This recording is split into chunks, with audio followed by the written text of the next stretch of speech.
I didn't expect it to be required to share a story of belonging, but this is Bexley. So Elizabeth Ellman, 175 North Gould, Bexley resident for 35 and a half years, and cumulative family history of approximately 361 years, according to my rudimentary calculations.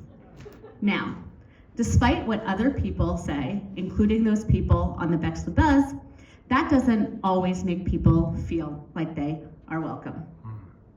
To be fair, I don't really have a story of belonging, but I do have a lot of generational trauma, so that's what I will be speaking about today. And I so very much appreciate you willing to listen to people who are different than you and making me feel like I belong.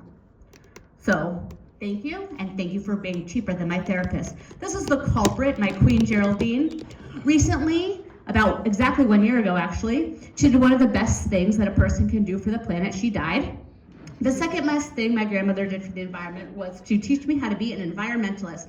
And I learned from all the things that she did and taught me starting from a very young age. About 30 years after this photo was taken, I tricycled to City Hall with nothing more than helmet and the lessons she taught me to teach us to be better at all of our lives. And Dr. Catherine Hayhoe, a wonderful climate scientist, agrees with me. She says that we need to speak with other people, encourage everybody to take climate action. And furthermore, she says that we need to connect heads to hearts to hands. That is, tell people how the crisis affects them if they don't already know, and present sustainable solutions as positive outcomes, like a healthier, safer, cheaper, and all-around better life. And then we can help them understand why they care and empower them to take action. Aren't I cute? Yeah. I think that we need to be on both ends of the climate conversation. Listen, and then spit it back out with our own spin to a new audience so the conversation keeps growing and evolving. That's what I'm doing with the jokes I'm making this evening, and also how I help Graham's legacy live on. So without further ado, a few of the ways Graham ruined me. No matter where I dined with Graham, and even if I was relegated to the children's table, I could take only the amount of food I was able to finish then or save and eat later, because as her parents had taught her, there are starving children in Europe. In Judaism, we call this l'dor v'dor, from generation to generation. I'd like to call it the most prominent example of generational trauma she passed on. She instilled this in her grandchildren from the time we could eat solids, and it resonated with me. Food waste is a horrible problem in this country, and also are the looks that I get from other people when I finish the food off of their plates. Graham taught me that the oldest food in the freezer is the most delicious, especially if it's been sitting there for a few years, and even more so if there are ice crystals on top. She believed that expiration dates are meaningless, and I don't disagree. This is her prized cinnamon sugar shaker, which I'm certain belonged to her mother, and I'm uncertain when it was last refilled, but not shown are the box of macaroni and cheese my cousin brought back after the funeral. Also 5 years after the expiration date. It got rave reviews, she said.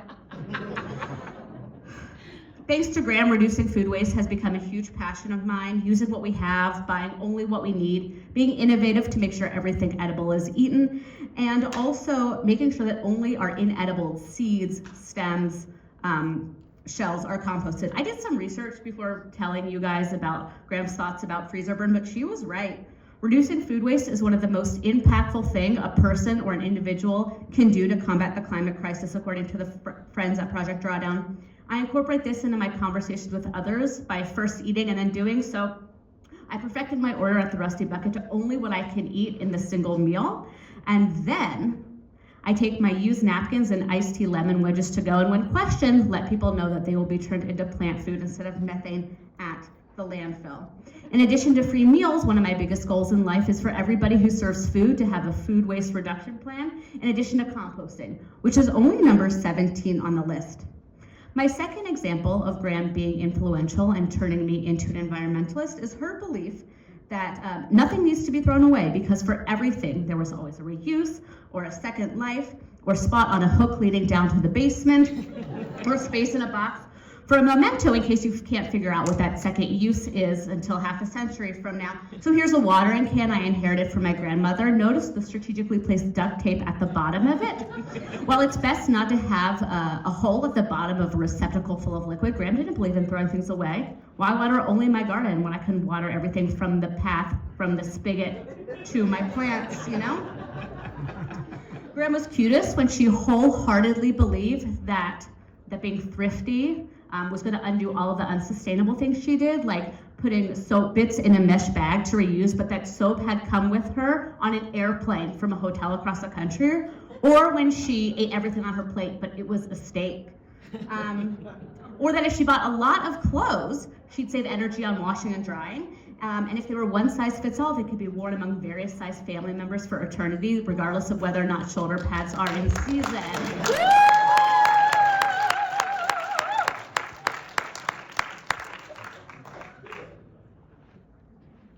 Still really long. All right. I learned from Graham just how much what we say and what we do impact the people in our lives. By purely talking to me about her life, I learned that we can talk, and now I make my living by talking to other people to try to improve all of our lives. We can take a bite out of the climate crisis if we make sustainable choices, but if we really talk to the people in our Rolodexes and encourage them to make positive changes, we can make positive changes. So please have the talk. I hear from health and childhood experts that if you're going to have the talk with your child, it should be an ongoing conversation, not a one and done kind of deal. It can be kind of awkward, but here are some starters to help you out.